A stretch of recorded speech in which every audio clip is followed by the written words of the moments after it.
tous les grands experts, à l'inverse de M. Pialou et du professeur Deray, disent qu'effectivement, on a changé de paradigme de la crise et qu'on n'est plus dans la phase pandémique et qu'on est dans la phase endémique.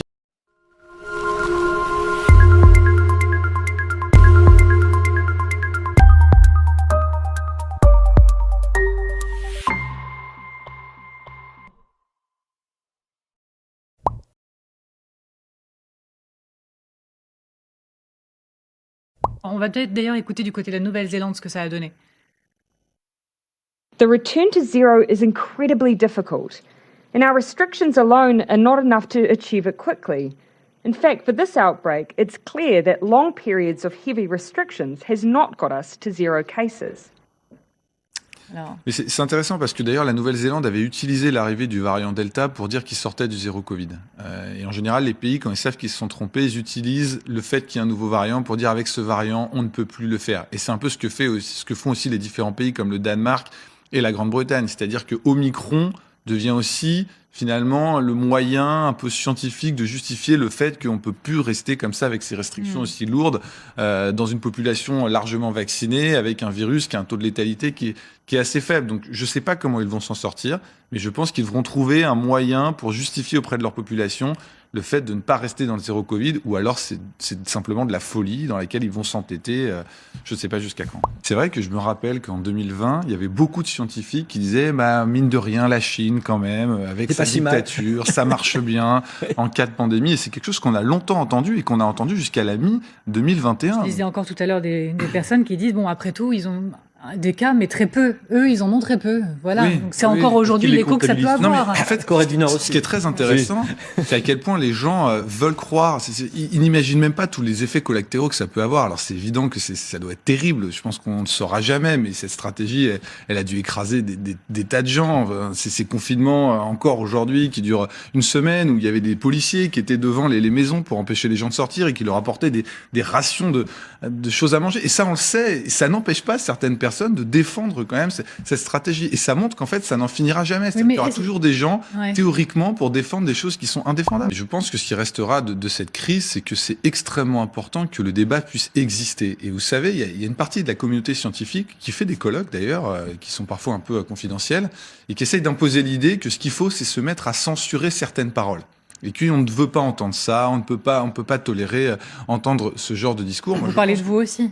Non, mais je parle de tout le monde. Je dis, moi, je pense pas que je sois le plus censuré, mais il y a cette tentation aujourd'hui de dire, voilà, il y a des paroles qu'il faut écraser parce que tout ne peut pas être dit. Et moi, je suis totalement de cet avis. Je pense qu'on a bénéficié d'être dans un système relativement libéral. Et je pense que les États comme l'Angleterre, comme le Danemark, ou même comme l'Espagne, ou comme l'Italie aujourd'hui, qui s'ajustent finalement à ce qui se dit dans le débat public, finalement, sont ceux qui ont la meilleure stratégie. Et je pense que ça a plutôt été un atout plutôt qu'un problème pour ces pays-là. Et je pense que les pays qui n'ont eu aucun débat comme la Chine se retrouvent dans des situations qui sont ridicules.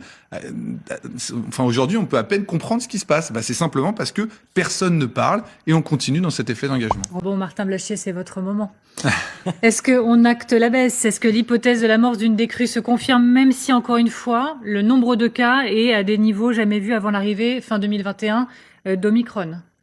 Oui, je pense qu'on peut acter la baisse. Le pic, il était déjà passé en Île-de-France, qui est un peu la région pilote, comme Londres avait été la région pilote de la Grande-Bretagne. Et on rappelle que le pic en Île-de-France, il est passé depuis 15 jours au moins. C'était autour du 12 janvier, si je me souviens bien. Et depuis, la baisse, elle est très forte. La baisse en Île-de-France, c'est quasiment un mur. Donc tous les gens qui disent que on pourrait avoir un plateau derrière, si le reste de la France se comporte comme l'Île-de-France s'est comportée, on n'aura pas de plateau derrière en termes de contamination. On aura bien une chute aussi vertigineuse qu'avait été l'augmentation des contaminations pour Omicron. Donc moi, je ne prévois pas que ça fasse un plateau. Je pense que ça va diminuer comme ça a diminué en Île-de-France et qu'effectivement se pose la question de revenir à la vie normale comme les autres pays d'Europe. Et tous les indicateurs sont en baisse, puisqu'on a aussi les admissions à l'hôpital, qui est le dernier argument qu'on nous avançait pour maintenir toutes les différentes restrictions. En réanimation, il y a eu un plateau et ça se remet effectivement à baisser, donc on va vraiment dans la bonne direction. Et il ne semble pas que cette petite menace de variants cousins de fils éloignés d'Omicron puisse remettre en question cette levée des restrictions. Ce n'est pas ce qui se passe au Danemark, là où il a été le plus identifié, ni dans aucun autre pays. Donc oui, je pense qu'on est dans la sortie de crise. On est dans la sortie de crise. Oui, on est dans la sortie de crise, puisque la population est immunisée. Toutes les données qui sortent dans la littérature scientifique montrent que si vous avez 3 expositions, soit au vaccin, soit à une infection, vous avez une immunité sur les formes graves qui dure dans le temps et qui est extrêmement élevée. Ce qui m'interroge d'ailleurs sur le fait de vouloir absolument faire un rappel vaccinal aux gens qui ont déjà eu 2 doses plus une infection, mais ça c'est un autre sujet. Donc on est dans une population immunisée quasiment à 95% entre les vaccins et les contaminations. Finalement, cette vague Omicron a été la première vague un peu de nouvelle génération, c'est-à-dire des vagues de coronavirus qui passent et qui laissent une empreinte bien moins forte que ce qui avait été le cas avec les précédents variants. Et évidemment, accélérer dans la levée des restrictions est une question qui va se poser de la même façon qu'on doit gérer cette politique de test.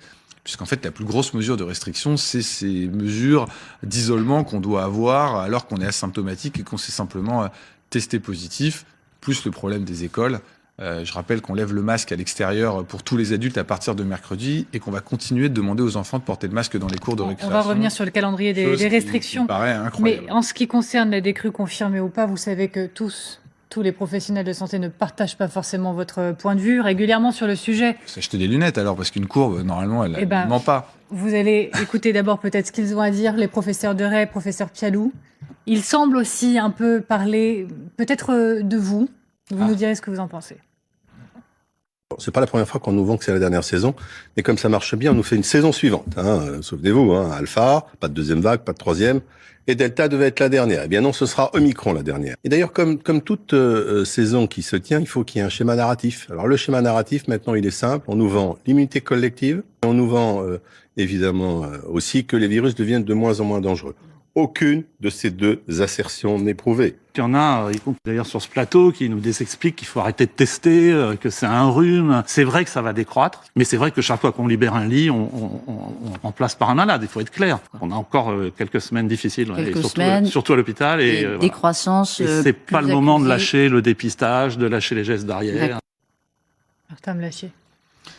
Le dépistage, c'est quoi son objectif? C'est de contrôler la circulation virale. Est-ce que ça nous a permis de la contrôler? Non, on a fait du dépistage pendant un mois, on a eu un mur vertigineux de contamination. Donc je pense que ça n'a pas servi à grand-chose.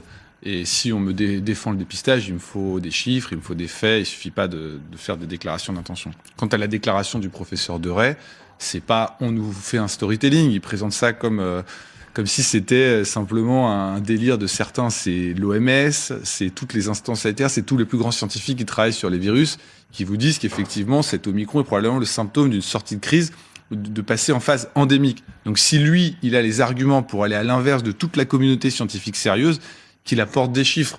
Mais là, la façon dont il le défend, c'est quasi ridicule. Je sais même pas quoi lui répondre. Est-ce que lui, il a des arguments pour dire que ce n'est pas le dernier variant et qu'il y aura pas des variants moins virulents comme ça se voit dans toutes les épidémies? S'il a des informations, qu'il nous les partage, qu'il fasse un développement, qu'il publie ses résultats, et on pourra en discuter.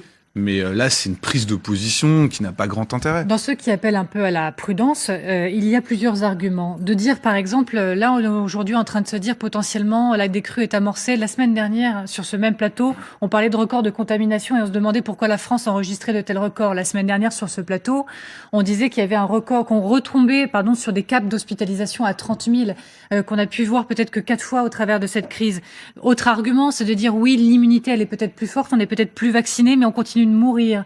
Santé publique France qui dit 250 morts par jour et il y a des morts d'Omicron. Il y en a peut-être peu, mais on peut mourir d'Omicron quand même. Autre argument, puis après, je vous laisse répondre, c'est de dire, de la part notamment de ces professionnels de santé, nous, on est dans les services. On est là, les mains dans le cambouis, on est dans les services. Les déprogrammations, on les fait toujours. Elles ont toujours lieu. Le Covid, on y fait toujours face. Et voilà pourquoi nous, non, on se dit pas ça va mieux et on parle pas d'horizon et de sortie du tunnel tout de suite. Bon, déjà, les déprogrammations, maintenant c'est rendu public, mais on sait par exemple qu'à la PHP, où ces 2 professeurs de médecine sont, il y a à peu près moins de 20% des déprogrammations qui sont le fait de déprogrammations liées à de la prise de personnel pour les lits Covid. On sait que la grande partie de la déprogrammation, c'est simplement qu'ils ont plus de soignants. Donc la PHP n'arrive plus à recruter des soignants. Du coup, ils sont obligés de fermer des lits et du coup, ils sont en tension. C'est pas mes données, c'est les données de la direction de la PHP. Donc dans ce cas-là, il faut nous dire que la crise ait épuisé le personnel soignant, qu'il n'ait plus de personnel soignant et que du coup l'hôpital soit sous tension, c'est un fait. Mais c'est pas d'enfermer tous les Français qui va régler ce problème. Le problème, c'est qu'ils recrutent des soignants pour pouvoir réouvrir leurs lits et du coup être moins en tension. Donc ça c'est C'est le premier point. Ensuite, sur les hospitalisations Covid. Normalement, Santé publique France, ce soir, va publier les données avec les hospitalisations pour ou les hospitalisations avec Covid. Une bonne partie de la croissance des hospitalisations Covid était liée à des patients qui étaient diagnostiqués Covid une fois qu'ils étaient hospitalisés. En dessous de 40 ans, c'est plus de la moitié des gens, et sinon, en gros, c'est 25% de la population, et ça ne fait que croître. Donc une bonne partie de la croissance des hospitalisations Covid était liée au fait qu'il y avait une augmentation de l'incidence, donc la probabilité quand vous entriez à l'hôpital que vous soyez Covid était de plus en plus importante. Enfin, je rappelle quand même qu'en France, on a 400 000 lits d'hospitalisation conventionnelle.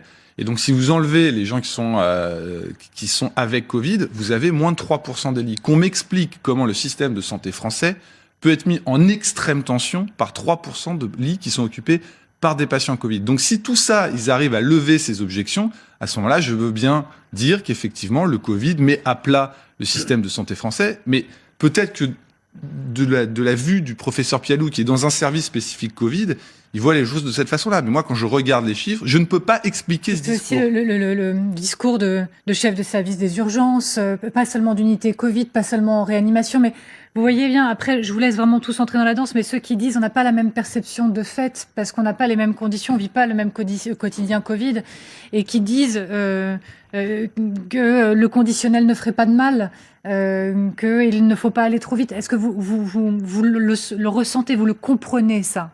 Cette différence de perception au quotidien. Moi, je pense que quand on prend des décisions, il faut le prendre sur des éléments qui sont concrets. Et je pense pas que ce soit un chef de service des urgences de prendre la décision de maintenir telle ou telle mesure qui touche 67 millions de Français. Et je pense qu'heureusement qu'on analyse un petit peu les chiffres. Mais ça semble déranger quand on dit ça. Mais le problème, c'est que systématiquement, quand j'avance des chiffres, la réponse qu'on me fait, c'est « il n'utilise pas le conditionnel, il est prétentieux ». Mais c'est pas le sujet. Qu'ils me trouvent prétentieux, on s'en fiche en fait. Ce qui compte, c'est est-ce qu'ils ont des arguments à mettre en face de moi pour dire qu'il n'y a pas 3% des lits qui sont occupés par les patients Covid. Et ils n'ont pas un chiffre contraire, puisque sinon ils l'avanceraient. Donc si la seule chose qu'ils aient à dire, c'est il faudrait utiliser le conditionnel, je trouve ça léger comme argument. Et la question, c'est pas ce que je dis moi, la question, c'est les données que j'avance.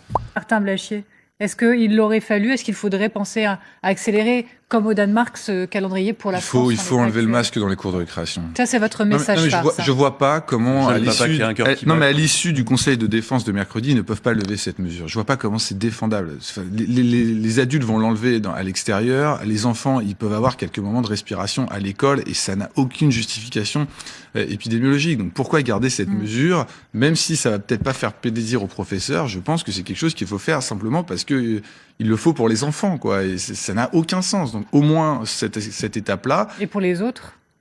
De toute façon, il va rester quoi comme mesure? Enfin, il y aura plus de télétravail. Fin des jauges. Fin des jauges. Bon, le masque à l'intérieur, là, je pense qu'il y a aucun pays pour l'instant qui l'enlève vraiment, sauf les Anglais qui sont vraiment en avance. Oui, le Royaume-Uni. J'allais vous poser la question. Les Anglais, ils ont 15 jours, 3 semaines d'avance sur nous. Mais moi, je pense que Emmanuel Macron pourrait tout à fait accélérer. Je suis pas persuadé, tel que j'analyse depuis 2 ans. Je pense qu'il aime bien faire des surprises. Et une des surprises, vu que le pic est passé et qu'on a du mal à imaginer que ça remonte, vu que ça se passe comme ça dans tous les pays, il pourrait tout à fait imaginer d'accélérer. Parce que je pense que dans cette crise, il faut être agile. Il faut être agile quand il faut prendre des décisions difficiles, mais il faut être aussi agile quand il faut relâcher la pression. Ça voudrait dire qu'il accélère sa déclaration de candidature. Mais pardon. Ça voudrait dire qu'il arrête de faire durer ce suspense sur la crise. Quand vous parlez du masque en intérieur, vous dites le Royaume-Uni le fait, ils ont 2-3 semaines d'avance sur nous. Vous dites dans 2-3 semaines potentiellement, nous pourrions l'envisager si ça se poursuit comme c'est le cas aujourd'hui en France. C'est quelque chose qui serait envisageable. Olivier Véran dit que c'est la dernière mesure que le gouvernement lèverait. C'est la dernière mesure, mais peut-être que le calendrier va s'accélérer. Vous savez qu'on est dans une dynamique de descente forte comme on va l'être avec les contaminations. Tout s'accélère toujours très vite. Et comme tous les grands experts, à l'inverse de M. Pialou et du professeur Deray, disent qu'effectivement, on a changé de paradigme de la crise et qu'on n'est plus dans la phase pandémique, et qu'on est dans la phase endémique, il y a une population très immunisée, et que toutes les données scientifiques montrent que la triple exposition au virus protège à un taux très très élevé dans la durée, il n'y a aucune raison de continuer à bloquer la société. Juste pour dire, le pass vaccinal, c'est un échec, en tout cas, sur la vaccination. Les objectifs qui avaient été fixés sur les doses de rappel sont absolument pas atteints. Ils avaient prévu 25 millions, on est à 12 millions et demi, si je me rappelle bien. Les vaccinations n'ont jamais été sur des dynamiques aussi faibles. Et en fait, l'annonce du pass vaccinal, vous savez, qu'est-ce que ça a accéléré? Ça a accéléré les jeunes qui ont cherché à se contaminer exprès pour avoir un pass, pour avoir une chose qui les a sans doute ramenés à passer. Ah non, mais si on est les les objectifs qui avaient été fixés sur le pass vaccinal. Le pass vaccinal n'a créé aucune dynamique positive sur les doses de rappel et sur les primo-vaccinations, et ça n'a jamais été aussi Martin bas. Blachier, on a mis les courbes là pendant que vous parliez. Voilà. Hop, on va peut-être les remettre, du coup elles sont reparties. Mais voilà, en bas ce sont les premières doses. Donc quand vous regardez ces chiffres-là, pour vous ça confirme le fait que le pass vaccinal, dont l'objectif prioritaire est de pousser des personnes non vaccinées à accéder à la vaccination. Où est le résultat sur ces courbes? Après, si on est résultat on se fait un peu l'avocat du diable, mécaniquement, il y a moins de premières doses dans la mesure où il y a de plus en plus de gens qui se font contaminer. Qui se font Non, mais vacciner, j'ai pardon. analysé très finement les courbes. Il n'y a eu pas du tout Il n'y révélateur. a eu aucune dynamique de première dose chez les gens de plus de 40 ans, après l'annonce du pass vaccinal. Ça n'a strictement rien changé. Après, il y a eu aussi beaucoup de personnes qui ont été contaminées et qui n'ont donc pas pu se faire vacciner, enfin avoir la dose. Non, mais ça, c'est pour le rappel. Ça, c'est pour le rappel. Effectivement, ça a Oui, mais conduit même un pour certain nombre de gens Oui, à et même pour la essayer primo-vaccination. d'avoir ces... Pour la primo-vaccination, ça ne pose pas de questions particulières. Si des gens ont le Covid, et du coup, ça repousse le fait de pouvoir se tourner vers la vaccination, quoi qu'il en soit. Non, parce que vous avez quand même eu un tout petit rebond chez les gens plus jeunes qui sont normalement les plus sociabilisés, donc ceux qui ont le plus de chances d'attraper le Covid. Donc ça prouve vraiment qu'aujourd'hui, vous avez une partie de la population non vaccinée qui est totalement enquistée. Et après, soit vous y allez beaucoup plus durement, un peu à la canadienne, et ça a l'air d'être un petit peu compliqué, ou alors vous lâchez prise en estimant que le Covid a encore réimmunisé la population et que vous pouvez définitivement sortir de la crise et du pass vaccinal. Moi, je regardais encore une fois l'argument de ceux qui défendent encore le pass vaccinal. En fait, on va même écouter un défenseur de ce pass vaccinal et il faut reconnaître qu'ils sont de moins en moins nombreux à dire il faut absolument le maintenir, il a du sens. On va réécouter quand même un argument de défense. L'entrée en vigueur du pass vaccinal, pour nous, est une bonne chose parce qu'on voit tous les jours les dégâts liés au fait de ne pas être vacciné. Ces patients qui meurent et ces patients qu'on admet en réanimation parce qu'ils ne sont pas vaccinés. L'argument, c'est, encore une fois, et la semaine dernière, on parlait des hausses des records de contamination, de cap d'hospitalisation qui étaient passés. La situation était quand même encore extrêmement compliquée. Mais si ça marchait, ce serait une excellente mesure. Le problème, c'est que ça ne marche pas, ça n'emmène pas les gens non vaccinés à la vaccination. Ça n'a pas fonctionné, c'est-à-dire que ça n'a pas eu les effets produits. Donc ce serait un bon moyen de l'abandonner, c'est de dire, voilà, ça n'a pas marché. Alors il va y avoir un regain, tout d'un coup les gens vont se révéler à eux-mêmes qu'ils ont finalement envie de se vacciner dans une phase de décroissance de l'épidémie. Mais si ça ne marche pas, ça ne marche pas. Donc après, soit vous allez plus loin, et j'ai du mal à le croire, dans une dynamique de baisse, soit vous laissez tomber. Sinon, vous maintenez la population avec un pass vaccinal qui ennuie une bonne partie de la population, juste pour faire bonne figure face à votre population, pour montrer que vous ne reculez pas. Mais je pense que ce serait un tort, parce que ce pass vaccinal, au bout d'un moment, va falloir l'enlever. Et on va pas être le seul pays qui va rester avec un pass vaccinal. Mais pour l'instant, le problème, c'est que si le gouvernement annonce après-demain la fin du pass vaccinal, eh bien, ça met le gouvernement dans une situation un peu embarrassante, puisque il a vanté les mérites du pass vaccinal pendant des semaines et des semaines. Il y a eu des débats assez intenses au Parlement, et ça voudrait dire que tout ça n'a servi à rien. Donc ça confirmerait les thèses de Martin Blachier. Et Martin Blachier ne doit pas avoir raison pour ça, pour cette raison. Non, mais je vous taquine.